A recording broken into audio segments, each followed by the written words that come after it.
আসসালামু আলাইকুম রহমতুল্লাহ।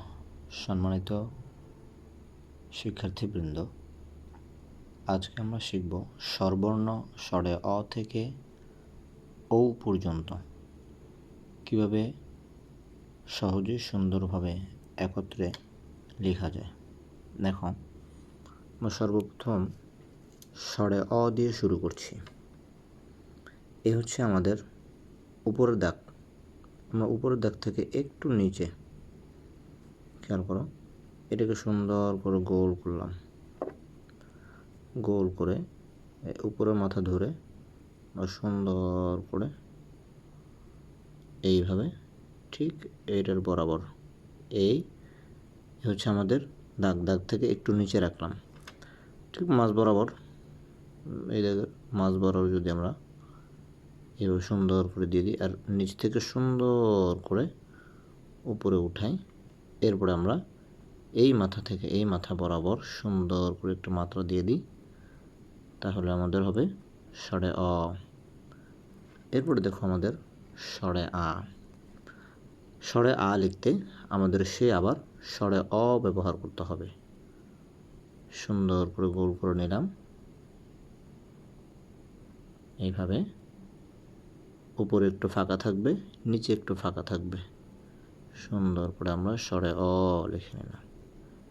এরপরে আমরা সুন্দর করে এখান থেকে এই পর্যন্ত, দেখো, এই দাগের থেকে একটু সামনে আগে সোজা গেলাম, এরপরে সামান্য একটু বাঁকা করে দিলাম। উপর থেকে এই দাগের উপর থেকে শীর্ষ ধরে আমরা যদি সোজা করে টান দিই আর এখানে অর্ধমাত্রা দিয়ে দিই, তাহলে আমাদের হয়ে যাবে স্বরে আ। এবারে সরাসরি আমরা আবারও সেই পূর্বের মতো স্বরে অ যেরকম লিখি পূর্বের মতো এরকম গোল করে নিলাম, এরপরে স্বরে অর মতো দিলাম। দেখো আমাদের এই দাগ সমান হয়েছে। এইখান থেকে যদি আমরা এইভাবে যাই, ঠিক এটার বরাবর যাই, এরপরে উপরে সুন্দর করে একটি মাত্রা দিলাম, ঠিক এটার বরাবর যদি আমরা উপরে উড়ানিটা ব্যবহার করি, তাহলে সুন্দর একটি হ্রস্ব ইতে পরিণত হবে। তারপরে দেখো আমাদের দীর্ঘ ই, আবারও ঠিক সেই সেম একই কাজটাই করব আমরা, এটা ব্যবহার করে এই, তারপরে এটাকে ঘুরিয়ে আমরা এটার উপর দিয়ে নিয়ে এইভাবে ঠিক এটার বরাবর নিয়ে আসবো। এরপর এখানে দ লিখতে যে চিহ্নটা আমরা ব্যবহার করছি গোল করে এভাবে দিলে আমাদের হয়ে যাবে দীর্ঘ এর অর্ধেকটা রূপ।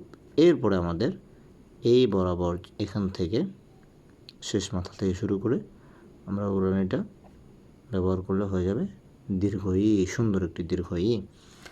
এরপরে আসছে আমাদের রসাউ। দেখো, রসাউ আমরা ড লিখতে যেটা ব্যবহার করি, এই দাগের থেকে শুরু করে অর্ধেক পরিমাণ আসবে এই দাগ, আর এই দাগের মাঝখান পর্যন্ত আসবে।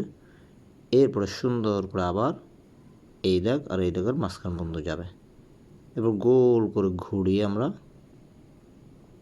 এইভাবে যখন দেব হয়ে যাবে আমাদের ড। এইভাবে সুন্দর করে দিয়ে দেব মাত্রা।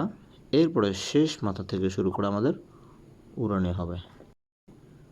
দেখো সুন্দর একটি রসাউ হয়ে গেল। আবার আমাদের দীর্ঘাউ লিখতে রসাউর ব্যবহার করব। অর্ধেক পর্যন্ত আসব, এরপর অর্ধেক পরিমাণ উপরের দিকে যাব, গোল করে সুন্দর করে আমরা এগুলো দিয়ে দিলাম। এরপর আমাদের দীর্ঘাউ লিখতে দেখো এইখান থেকে শুরু করে আস্তে আস্তে আমরা এইভাবে উঠব, তারপরে যতটুকু ড ততটুকু মাত্রা দেব, উপরে উড়ানি দিলে হয়ে যাবে আমাদের দীর্ঘাউ। খেয়াল করো। আচ্ছা, এরপরে হচ্ছে আমাদের রি। দেখো আমাদের রি লিখতে একেবারেই সহজ। এভাবে সুন্দর করে দাগে রেখে আমরা গোল করব, এরপরে ঘুরিয়ে আমরা এই দাগে লাগাবো। এ হচ্ছে আমাদের 1 নম্বর কাজ। 2 নম্বর কাজ হচ্ছে এইখান থেকে একটু সামনে আগাবো, এরপরে আমরা ব লিখব। কতটুকু ব যাবে ঠিক এটার বরাবর আসবে ব, বয়ের এই মাথাটা। আবার এখান থেকে আবার অর্ধেক, এই 2 দাগের অর্ধেকে আসবে, এরপরে ব যেভাবে লিখি আমরা ঠিক ব লিখে এই দাগের উপরে চলে যাবে, এই এতটুকু জায়গা শীর্ষর মতো চলে যাবে। এরপর ঠিক মাঝখান থেকে শুরু করে আবার আমরা দেখো এই উড়াডি রেখে তারপর অর্ধমাত্রা দিয়ে দিলে আমাদের রি। এবার আসো আমাদের এ লিখব। আমরা আবারও যদি চিন্তা করি যে আমরা সরের মতো লিখব, দেখো এই পর্যন্ত গেলাম, এখান থেকে সোজা করে টান দিয়ে তারপর আমরা যদি উড়ানিটা